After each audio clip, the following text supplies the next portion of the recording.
amis internautes de congolocolenews.com. Quel bonheur de vous savoir nombreux en train de suivre votre site congolocolenews.com. Bienvenue, mesdames, messieurs, à notre émission Questions d'actualité. J'ai l'honneur et les réels plaisirs de recevoir pour vous messieurs Kapika, messieurs Kapika et le porte-parole titulaire de l'UDPS. Avec lui, on va parler des questions brûlantes d'actualité. Bonjour, messieurs Kapika. Bonjour, madame. Monsieur Kapika, une certaine opinion pense que le torchon brûle au sein de l'UDPS. Je cite mon confrère, le journal Objectif, qui vient d'écrire tout à l'heure que Monsieur Félix Tshisekedi est en train donc d'effectuer des voyages à l'extérieur, à l'intérieur plutôt du pays, sans l'aval du secrétaire général, Monsieur Bruno Mavungu. Qu'en pensez-vous?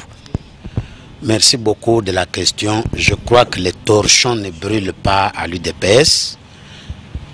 Les mauvais esprits ont tenté de les brûler, mais il est mouillé. Félix Tshisekedi entreprend des tournées sans l'accord du secrétaire général. Il faut être de mauvaise foi pour le dire, parce que toutes les fois que Félix a voyagé, il a sollicité et obtenu un ordre de mission du secrétaire général. Premièrement, il avait accompagné le secrétaire général au Bas-Congo. Et puis, il a, avec une délégation, fait une tournée dans les deux Kasaï et au Katanga. Toujours en accord avec le secrétaire général et le parti. Les gens trouvent anormal cette tournée-là. C'est tout simplement parce qu'ils ne connaissent pas l'historique du parti. À l'UDPS, tous les membres ont l'obligation d'implanter le parti, de conscientiser la population, d'activer les activités du parti. Et ce parti est ce qu'il est parce qu'il a même été implanté par des personnalités qui n'avaient pas besoin d'un ordre de mission. Les prêtres, les infirmiers, les médecins, les fonctionnaires, les commerçants, les chefs coutumiers, les enseignants et j'en passe. C'est ça l'histoire de l'UDPS. On reproche à Félix Tshisekedi d'être parti à l'intérieur du pays. Mais je voudrais rappeler à tout le monde que je pense vers l'année 2003, mon ami, le conseiller politique du président Valentin Moubake, a fait le même trajet à la grande satisfaction de tout le monde. Il n'était pas secrétaire général, il n'était pas membre du secrétariat national, personne ne lui avait fait le moindre reproche là-dessus. De 2 mois même que vous parle, avant d'être porte-parole, j'étais au transport et puis aux finances. J'ai aussi fait des tournées à travers le pays. Beaucoup de cadres l'ont fait. Personne n'a fait allusion à ça. Personne n'a trouvé quelque chose d'anormal. Je crois que le malheur ou le bonheur de Félix, c'est de porter le nom de Tshisekedi. Un point, un trait. Et tout ce qu'il fait, au lieu de voir un combattant du parti, non, on voit le fils du président. Non, Félix n'a pas fait cette tournée-là en tant que fils du président. Il l'a faite en tant que cadre du parti. Voilà. Et une question, si aujourd'hui le président Étienne Tshisekedi n'arrivait plus à assumer ses fonctions, est-ce que Félix Tshisekedi pourrait être la personne valable pour remplacer le président Étienne Tshisekedi? Oui, je crois que nos statuts ont prévu les mécanismes de succession. Si le président dit c'est fini, continuez, ou si Dieu l'appelle, eh bien, les statuts ont prévu que dans les 90 jours, on organise une élection. Qui organise cette élection? Il y a le secrétaire général, le président de notre commission électorale et le président de la convention démocratique. Ceux qui font l'intérim. Et pour être candidat, tout le monde peut se présenter. Tout le monde peut se présenter. Mais puisque cette question ne se pose pas aujourd'hui, moi je ne peux pas dire que Félix est valable ou il n'est pas valable. Je note que c'est un combattant comme tant d'autres qui a les mêmes droits et les mêmes obligations que nous tous. Qu'on cesse donc de voir le nom de Tshisekedi à travers Félix, qu'on le prenne comme tout autre combattant. Quand il y a des reproches à lui faire, qu'on le lui fasse, parce qu'aucun homme n'est parfait, mais qu'on ne voit en lui qu'un combattant, un point, un trait. Merci, messieurs Kapika. Alors, qu'en dites-vous de personnes qui pensent que Maman Marthe serait en train en fait, de pousser son fils à prendre la tête ou le bâton de commande du parti qui est l'UDPS? Merci beaucoup. Je suis content de cette question et je vais répondre à toutes les mamans de manière générale. Quelle est cette maman au monde qui a mis au monde des enfants qui ne prient pas Dieu pour qu'ils aillent le plus haut possible? Maman Marthe peut prier Dieu pour que l'un ou l'autre jour, Félix Tshisekedi soit un jour le président national. C'est son droit le plus légitime. Comme toutes les autres mamans prient pour que son fils X ou sa fille Y soit un jour président du parti. On ne peut pas le leur interdire, mais c'est le Congrès qui va décider. Et je voudrais même dire, les gens veulent diaboliser Maman Marthe pour rien. C'est les mêmes là qui vont chez Maman Marthe demander un avantage, demander qu'elle intervienne pour qu'il devienne ceci, cela. C'est les mêmes qui rentrent pour dire la famille a pris le parti en otage, la famille, la famille, la famille. Non, il n'en est rien, alors rien. Merci beaucoup, messieurs Kapika. Alors, que direz-vous de la rumeur qui circule ces derniers temps, qui dit que messieurs Mavungu est contesté par la Ligue de jeunes? On demande à messieurs Mavungu de démissionner comme porte-parole, comme secrétaire général du parti. On dit que la Ligue des jeunes ne veut plus de lui, donc il doit démissionner. Est-ce vrai ou fausse cette rumeur? Plus que la Ligue des jeunes, vous faites certainement allusion à un document séditieux qui a fait le tour du monde sur Internet, mais un examen attentif de ce document fait ressortir ceci. 80% de noms sont des personnalités inconnues à l'UDPS. Il en reste 20. À peu près 15 retrouvent leur nom là-bas alors qu'ils n'ont été... ils n'ont été consultés ni de loin ni de près. Et tous sont en train d'envoyer des messages pour renier leur signature sur ces documents et les dénoncer. Il reste peut-être 5. Parmi les 5, il y a 3 qui ont déjà quitté le parti, donc qui n'ont rien à voir avec le parti. Il n'y en a peut-être que 2 qui sont au parti, ce sont des meneurs, c'est peut-être leur droit, donc il n'y a pas un désaveu quelconque vis-à-vis de Mavungu du fait que le document est faux. On ne peut pas prendre en valeur un document faux. Je veux même aller plus loin, madame. Nous connaissons tous Jésus, le Fils de Dieu. Il a été désavoué par les Juifs. Le monde n'a pas cessé d'être monde. Le monde continue. Jésus a même été tué, pas seulement désavoué, il a été crucifié. Mais le monde continue. Donc, ceux qui ont tenté de faire ce coup-là doivent savoir que c'était un coup d'épée dans l'eau. L'UDPS continue. Tout ce que je leur demande, c'est quoi? De revenir à l'ordre, de réintégrer les rangs du parti, ou alors d'agir comme les dirigeants et les supporters de Renaissance qui, voyant qu'ils ne trouvaient plus leur place chez DCMP Motema Pembe, ils sont allés créer Renaissance. Je pense que s'ils agissent ainsi, on va les féliciter, on va trouver en eux des esprits élevés. Mais chercher à déstabiliser le parti, ça c'est vraiment maléfique et c'est insupportable. Merci beaucoup, messieurs Kapika, pour tous ces éclairages par rapport à cette question qui se disait dans la presse que la Ligue des jeunes contestait, monsieur Bruno Mavungu. Alors, dites-nous, messieurs Kapika, quel est en fait le mariage avec l'UNC? On vous voit tout le temps avec l'UNC collé serré comme des enfants siamois, si on peut le dire comme ça. Ce mariage-là, c'est pour rimer finalement à quoi?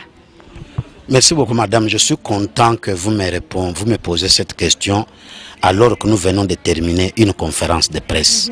J'ai eu à le dire, tout part de la table ronde organisée par la MONUSCO, qui sont invités dans le compte de l'opposition, l'UDPS, l'UNC de Vital Kamerhe, l'MLC de Jean-Pierre Bemba, le FAC avec Martin Fayoulou et les forces de changement de M. Léon Kengo. On a cheminé, nous nous sommes observés, nous avons retenu ceci. Premièrement, le camp Kengo s'est désolidarisé de nous, nous a quittés parce que, comme vous savez, ils avaient pris part aux concertations nationales. De deux, Thomas Louaka et le MLC n'ont pas voulu s'associer à nous, n'ont pas voulu être avec nous. Nous ne savons pas avec qui ils sont. Vous avez suivi Martin Fayoulou du retour des États-Unis. Il a appelé la population à boycotter toutes les actions que nous avions entreprises, notamment les marches et les sit-ins. Maintenant, là, il fait cavalier seul. Nous sommes donc restés avec l'UNC. Pas seulement l'UNC, mais d'autres partis qui se sont joints à nous. Notre objectif, c'est quoi? Parce que là, à travers la table ronde, la MONUSCO préparait déjà la convocation du dialogue tel que prévu par l'accord cadre d'Addis Abeba et la résolution 2098. Nous avons compris qu'il vaut mieux aller unis à ce dialogue qu'aller en ordre dispersé au risque d'aller nous combattre inutilement. Et ce serait très bien si vous y allez comme ça aussi lors des présidentielles de 2016, au lieu d'aller toujours en ordre dispersé et à la fin réclamer l'impérium et à la fin dire les élections ont été truquées, les élections ont été, je ne sais pas comment vous le dites, mais moi je pense que c'est bien d'y aller en ordre, d'y aller, d'aligner une seule personne au lieu d'aller en ordre dispersé, puisque vous en parlez. Merci beaucoup, madame, de la question. Je vous ai dit que notre rassemblement, rapprochement avec l'UNC et les autres partis, c'est uniquement pour préparer les dialogues. Après le dialogue, nous verrons bien ce qu'il faut faire. Parce que vous avez parlé des élections. Oui, vous aurez remarqué qu'en 2011, l'UDPS est parti seul. Nous avions bien examiné la loi électorale. Nous avions pesé les chances d'élection de notre candidat Étienne Tshisekedi. Nous avions mesuré les chances de nos candidats députés. Il n'y a pas de doute que, à un tour, Tshisekedi était au-dessus de tout le monde et Tshisekedi a été élu. C'est le fait que Joseph Kabila ait volé la victoire d'Étienne Tshisekedi qui fait que le pays est en crise. N'eût été ce vol-là, ce hold-up-là, on n'aurait pas parlé de crise au Congo. Madame, je vais plus loin. Nous avons connu à travers le monde des pays où des chefs d'État ont gagné les élections, ont eu des majorités dans leur assemblée, au Parlement. Quelqu'un qui gagne une élection, qui a la majorité, qui recherche la cohésion nationale, il la recherche avec qui? Il la recherche. Non, c'est ça qui fait crise. Le président Tshisekedi a été élu. Nous continuons, au nom du peuple congolais et avec son appui, à exiger cette victoire-là. C'est ça qui bloque. C'est ça qui fait que le pays n'avance pas et qui a fait que la communauté internationale dise rentrer à la table du dialogue. Merci. On n'aurait jamais parlé de dialogue s'il n'y avait pas cette crise de légitimité-là. Monsieur Kapika, on est en 2016. Si vous réclamez la victoire d'Étienne Tshisekedi, c'est pour juste à titre de reconnaissance ou pour qu'il exerce plus tard. S'il va exercer, quand et comment? Et vous la réclamez cette victoire à juste titre de reconnaissance ou pour qu'il exerce un jour ce pouvoir pendant que le mandat du président en exercice touche déjà à sa fin? Justement, madame, les gens se trompent là-dessus. Si je vole votre caméra là, ou votre micro, j'en deviens propriétaire? Non. Un bien volé n'appartient pas au voleur. Il faut donc qu'on arrête de dire que Kabila a un mandat. Non, lui-même Kabila est conscient qu'il n'a pas de mandat. Nous ne faisons pas de la blague, nous nous battons sans armes et nous continuerons à réclamer, voilà. Ouais. Nous continuerons à réclamer cette victoire-là qui nous a été volée. Et je vous dis que c'est ça qui bloque. Le pays est bloqué parce qu'un bien mal acquis ne profite pas. Merci beaucoup, messieurs Kapika, puisque nous parlons du président Étienne Tshisekedi. Oui, c'est vrai, c'est un humain. Il peut tomber malade à n'importe quel moment. Et pensez-vous aujourd'hui, avec le poids de l'âge, que messieurs Tshisekedi pourrait un jour ou briguer encore le poste ou sera candidat aux élections présidentielles de 2016? Merci beaucoup, madame. Vous suivez l'évolution de la situation à travers le monde mieux que nous. Je voudrais parler de la Tunisie. Le candidat qui a toutes les chances de remporter l'élection présidentielle a 87 ans. Personne ne lui a dit, vous avez 87 ans, ne vous présentez plus. Et le peuple tunisien est derrière lui. Donc, l'âge, c'est un état d'esprit. Nous avons eu des présidents jeunes qui ont conduit leur pays à la ruine. Ce n'est pas la jeunesse qui dirige un pays, c'est la tête. Vous pouvez être jeune, si vous n'avez pas de tête, vous conduirez le pays à la ruine. Mugabe est là. Personne ne lui a demandé de partir. Il a 92 ans. Et ils sont nombreux comme ça. Donc, on doit cesser de spéculer sur cette histoire de l'âge qui n'a rien à voir. Merci beaucoup, messieurs Kapika, puisque vous parlez d'Étienne Tshisekedi. Je rappelle que vous êtes la bouche autorisée de l'UDPS. Il est le porte-parole de l'UDPS. Dites-nous sincèrement, quelle est maintenant à l'état actuel la santé du président Étienne Tshisekedi? Comment se porte-t-il? Non, le président se porte très bien. J'aurais souhaité que vos correspondants en Europe cherchent à le voir parce qu'il a commencé ses audiences. Il reçoit toutes sortes de personnalités.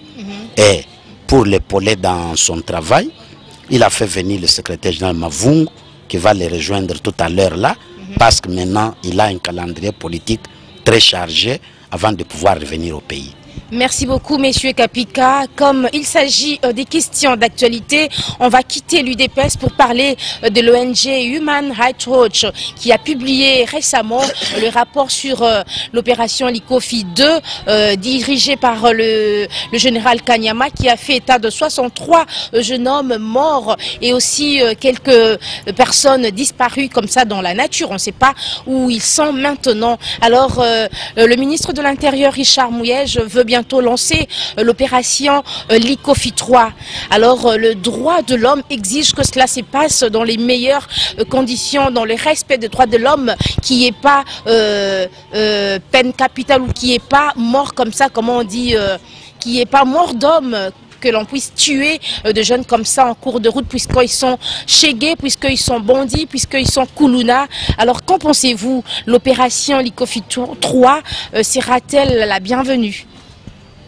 Madame, d'abord parlons de Likofi 1 ou 2.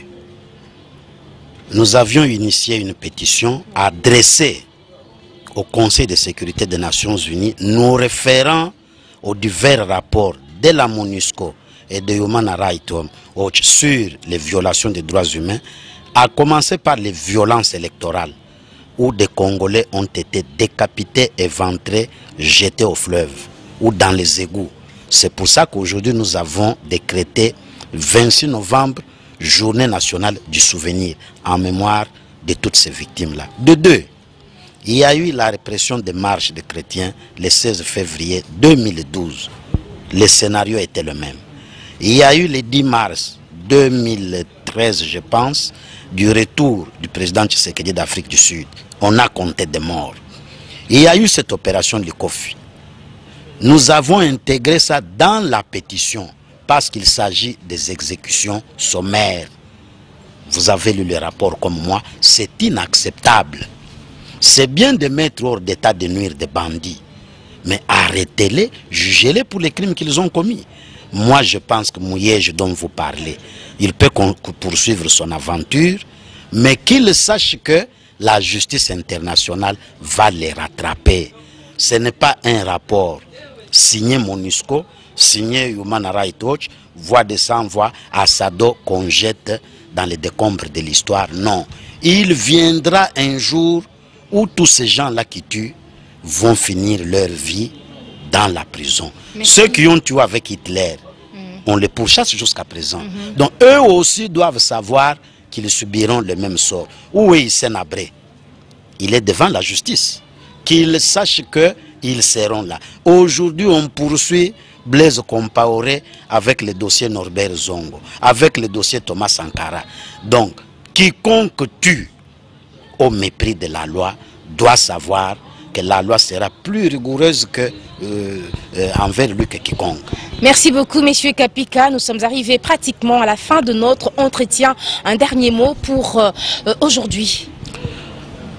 Un dernier mot, c'est vous remercier et inviter le peuple congolais à se mettre debout de manière à ce que nous puissions sauver notre pays. En 1960, nous étions au même niveau que le Canada, l'Afrique du Sud et la Corée du Sud, du Sud. Mais je dois vous assurer aujourd'hui que nous sommes au bas de la liste. Nous ne méritons pas cela. Nous devons arracher notre pays des mains de ceux qui tuent, des mains de ceux qui les pillent.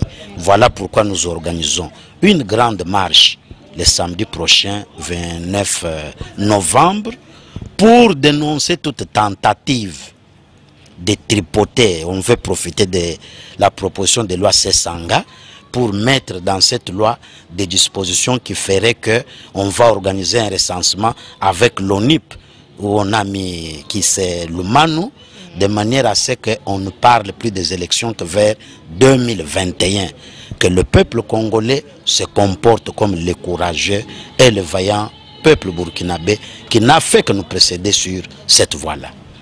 Merci beaucoup. Donc, merci beaucoup, messieurs Kapika, pour tous ces éclairages. Je rappelle que je recevais pour vous, messieurs Kapika, qui est donc porte-parole titulaire de l'UDPS. Avec lui, on a parlé des questions d'actualité de l'heure. Merci à Marianne Mafolo qui est derrière la caméra et merci à Patrick Ntsala qui a monté ces images. Chers internautes, suivez-nous également sur locoleacongo.com.